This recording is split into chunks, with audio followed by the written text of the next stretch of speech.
Hi, welcome to episode 16 of Homeopathy Simplified. And I'm Jonathan DeMonte, and I'm a homeopath and Bowen therapist. And I first discovered homeopathy through my father. He was one of the important teachers of the homeopathy's resurgence in Europe during the 60s and 70s. And I was really fortunate to study with some of his students, and I feel really big connection to his career, and really happy to be promoting homeopathy in this way. I also became a I also became a Bowen therapist in my practice, and I was a busy clinic with focusing on chronic pain and disease, and at times I was so busy I really needed to find an efficient way of prescribing remedies, and rather than just throwing what was in the top of my head at a patient.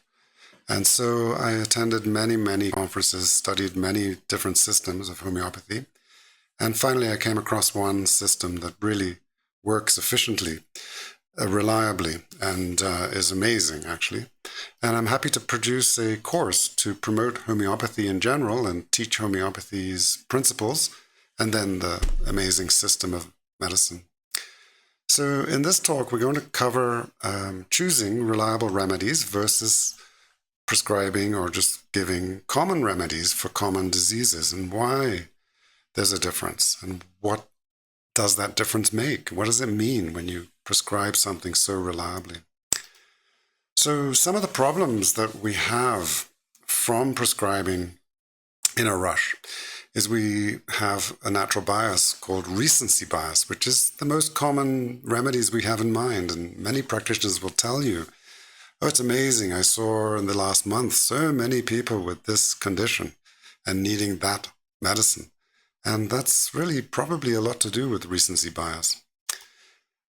And then we have also a lack of knowledge that limits how successful we are in our prescribing. So what is the lack of knowledge? It's either the lack of knowledge of the patient's condition and history of their health in general, or a lack of knowledge of the medicines that would promote that. And lack of knowledge of the medicines is very difficult, because there are so many homeopathic medicines to learn, and we simply cannot remember them all. And then one of the problems that comes about as trying to provide a solution is where we rely on shortcuts of memorization. And there are many in homeopathy, from what are called keynotes of remedies, like important symptoms that those remedies do have, or characteristics of those remedies. Or we create archetypes of remedies and put a personality on them so that we can translate that personality to a person. So, worst of all is the characterizing the patient to fit your own pool of knowledge. That is a huge no-no, because it's what we do by human nature. We all put everyone in a box. It's very hard to remain open and unbiased in our thinking. So, how does a homeopath find a remedy? And first, let's look at it from the backwards view. I'm a golfer, and I was recently talking to someone who was telling me about the ball that they are going to use for their game, and how they tested for that ball was by going backwards from the green, where you roll the ball, to the fairway, where you hit it with a iron club, which elevates the ball high and gives it lots of spin, so that when it lands on the green, it stays on the green. And then from the tee box, which is where you first hit your first shot and hit usually for distance. So that ball was chosen that way. And it made me think, wow, you could do that in many ways of learning. And in homeopathy, let's do the same thing. So when we look at remedies, we would read about them in what's called a materia medica. And here's a couple of photos of materia medicas. The one on the left is called a clinical materia medica, where you look up pathologies and then a group of remedies that might suit that pathology. And then there's a general concise materia medica. In this case, it's S.R. Fatak, whose Materia Medica of Homeopathic Medicines is a wonderful book. You can see it's very dog-eared in my library. And this is a page. So arnica is a remedy we all know. We know when to give arnica, right? And wrong, because it's much more than just a bruise remedy. It's much more than a contusion remedy. Of course, it has all of those things, and it should be considered, in your group of remedies when looking at injuries. But it has many, many other conditions too. And one of the areas, this is from Fatak's book, it gives a general synopsis, and you can see hemorrhage. Muscles feel very sore, painful, hardness of the bed, and so on. These are all characteristics of the remedy, but it affects the tendons, the muscles, it's in osteomyelitis, ill effects of fright, financial loss, anger, repentance, excessive use of any organ, vaginitis in females, and impotence in males. So you can see it's got a big range of effect that we would not associate necessarily with arnica. And yet, being unbiased about it, you could include all the symptoms that are here. What's really important in these Materia Medicas are what are the characteristics of making a patient feel better or making them feel worse. So, of course, worse from injuries and falls, blows, bruises, shock, jarring, like stepping off a curb and hurting your back. After labor, in delivery. Overexertion and sprains, touch, worse for touch. After the sleep, so getting up after an injury and finding yourself really sore and bruised could be arnica. Hence the reason why so many surgeons now are giving arnica routinely to their surgery patients. It is better lying down and lying with the head low or outstretched, so arching back on the bed could be a reason to consider arnica. You can see there's a lot of nuances to remember and hold in your head, let alone the symptoms of all the spheres of our body, from the mind symptoms, a huge range of symptoms, head symptoms, eye symptoms, ears, etc., etc., etc., all the way through from stomach, abdomen, and so on, and even more, I think. No, I went to that limit. So you can see arnica, for example, has a huge range of effect. And we would look at that once we're narrowing down to choose arnica or not and comparing it in our narrowing down or differential diagnosis to other remedies that might have similar symptoms that would be covered by its use. In this clinical Materia Medica, we can look at arnica montana and see all of the pathological clinical symptoms we might use, from peritonitis to problems with the testicles, gout, etc., etc. And that is one way to find remedies, but it does have limits. Here's another French Materia Medica, all about arnica. I'm not going to read much here because, it's, giving some characteristics of arnica in certain conditions. So it's a kind of combined clinical Materia Medica. But the point is, there's just so much information. And here you have a wide range of just from 3 books of arnica's use. So how do we get to a Materia Medica is through the repertory.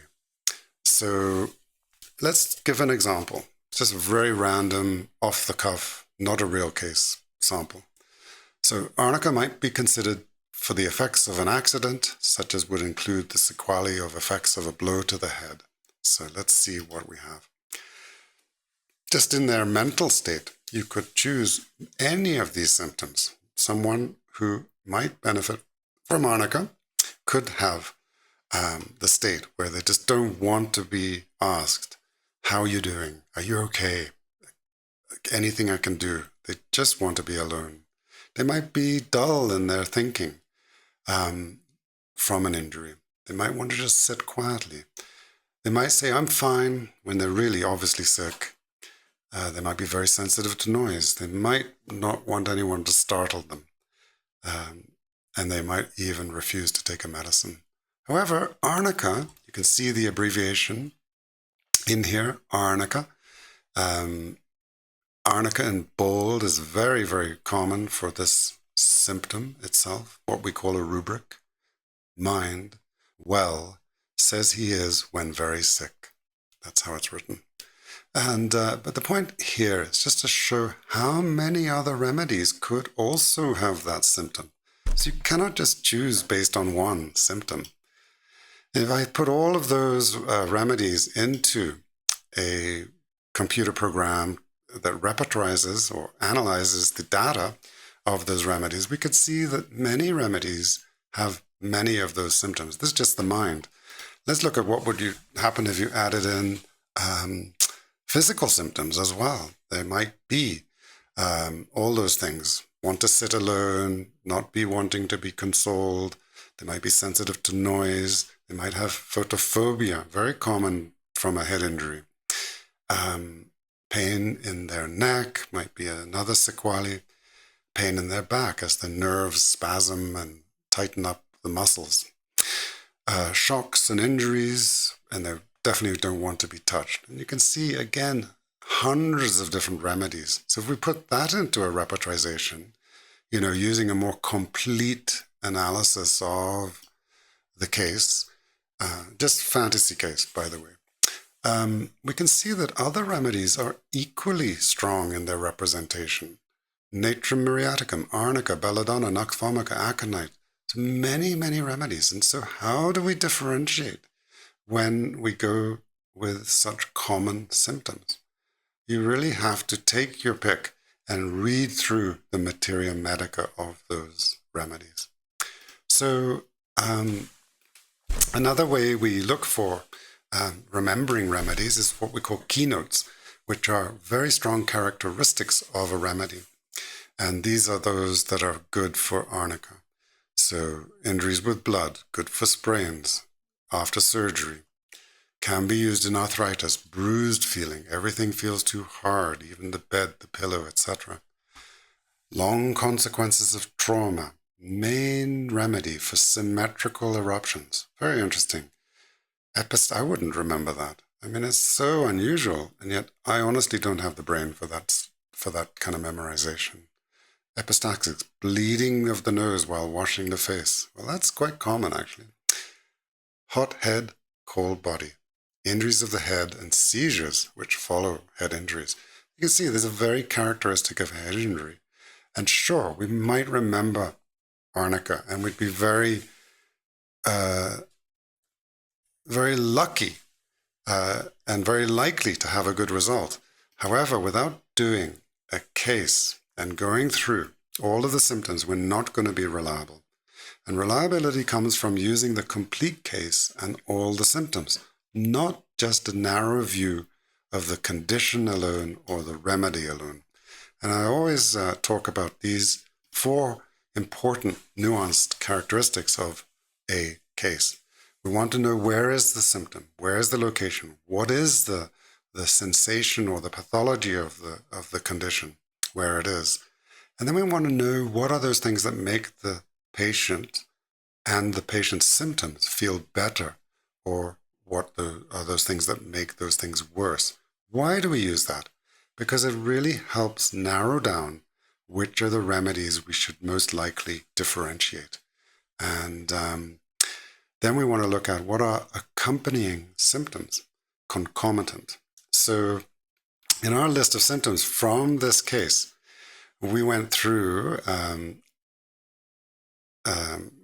in the repertorization, we had those symptoms, those 4 characteristics covered. We had symptoms that were conditions, those that were modalities, those that were concomitant.